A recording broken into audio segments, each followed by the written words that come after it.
Il y a quelques jours, il y a une personne qui est venue me voir dans la rue et qui m'a dit « Je suis tunnelier, c'est moi qui creuse les tunnels du Grand Paris. » Et je suis arrivé en France il y a une trentaine d'années et depuis 30 ans, je travaille en France en tant que tunnelier. Et il y a quelques mois, j'ai demandé mon renouvellement de mon titre de séjour parce que j'ai pas la nationalité française. Et à la préfecture, on ne m'a pas donné le renouvellement de ce titre de séjour, mais on m'a pas dit qu'il était refusé, on ne m'a pas répondu pour l'instant. Et j'ai relancé à plusieurs reprises pendant des mois et des mois pour avoir ce titre de séjour. J'étais marié, je vivais avec des enfants, j'avais un emploi, je contribuais à faire vivre ce pays, la France. Et mon employeur, au bout de 2 mois, m'a dit parce que votre titre de séjour n'a pas été renouvelé, je suis obligé de vous licencier. Et donc j'ai perdu ma femme, ma famille, j'ai perdu mon logement. Et cette personne, elle se retrouvait aujourd'hui à dormir dans la rue. Alors peut-être que vous, ça vous fait rire ou ça ne vous fait rien. Mais sauf qu'avec la proposition de loi que vous êtes en train de proposer aujourd'hui, une personne qui est en attente du renouvellement de son titre de séjour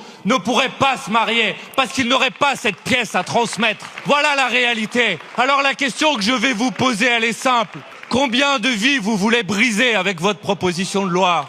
Combien de familles vous voulez détruire avec votre proposition de loi ? Combien d'enfants vous voulez abandonner avec votre proposition de loi ? Ça, vous voyez, c'est pas des mots et des phrases. C'est pas de la politique politicienne pour essayer de se faire du beurre électoral sur le dos des personnes qui vivent en France. Et qu'à lieu d'insulter à longueur de plateau et à longueur de prise de parole dans l'hémicycle, vous pourriez tout simplement remercier. Parce que vous savez, quand des gens contribuent comme ça à la vie de la nation, qui sont essentiels à la vie de la nation, la moindre des choses, c'est tout simplement de leur dire merci. Alors. Jamais, lorsque j'ai été élu député, j'aurais pensé qu'un jour, l'une de mes collègues se ferait huer pour avoir dit qu'elle était une fille d'immigrés.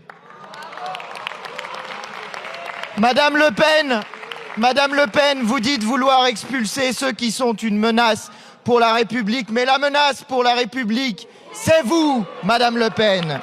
C'est vous qui menacez la République quand vous menacez son peuple en oubliant que 20 millions de nos compatriotes ont au moins un parent, un grand-parent, un arrière-grand-parent qui était immigré. Combien d'entre nous, jusque dans cette assemblée, ont un parent, un grand-parent, un arrière-grand-parent qui était belge, italien, polonais, portugais, marocain, algérien, malien, allemand. Allons-y, collègues, levez la main, j'en suis. Voilà l'histoire de la France, Madame Le Pen. Et cette histoire, vous la niez lorsque vous ciblez les personnes qui sont étrangères, car nous ne savons pas, ici, ceux qui ont levé la main, si nos arrière-grands-parents, nos grands-parents et nos parents étaient arrivés légalement sur le territoire de la République française. Nous ne connaissons pas cette histoire-là, mais nous savons une chose, c'est que la France et la grandeur de la France s'est construite avec et par l'immigration, Madame Le Pen. Ce que nous savons, c'est qu'il y a en face de nous la vieille France, celle de Vichy, celle qui n'a cessé de pousser à la xénophobie, et qu'il y a avec nous la nouvelle France, celle qui se tient sur ses 2 pieds, fière de son histoire républicaine, révolutionnaire, qui affirme liberté, égalité, fraternité. Ce soir, Jean-Luc Mélenchon a proposé sa candidature à l'élection présidentielle et je vous appelle dès maintenant à la soutenir sur mélenchon2027.fr. Mais je veux vous dire pourquoi je soutiens Jean-Luc Mélenchon. Je le connais très bien, je travaille dans son équipe depuis 13 ans, je milite dans son mouvement depuis 16 ans et je sais que Jean-Luc Mélenchon a les épaules, à la fois pour mener cette campagne dans un pays qui a été fracturé par le racisme, par le sexisme, par les divisions de toutes sortes instillées à la fois par certains politiques mais aussi par certains médias.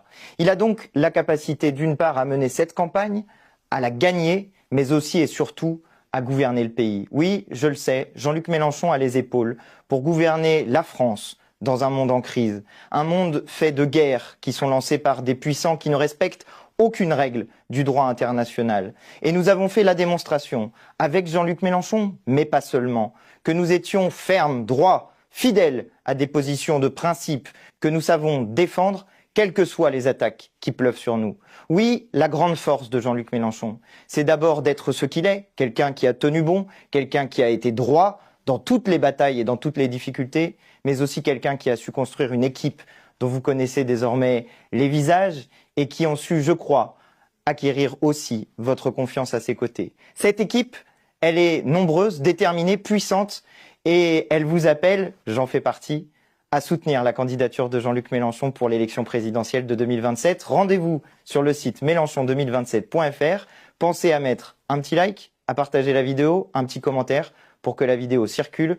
Je compte sur vous. Signez, parrainez, partagez. Et en 2027, la victoire est à nous. Cette vidéo vous est proposée par Libre Espérance, une initiative dédiée à la réflexion, à la culture et à la publication d'ouvrages destinés à mieux comprendre le monde.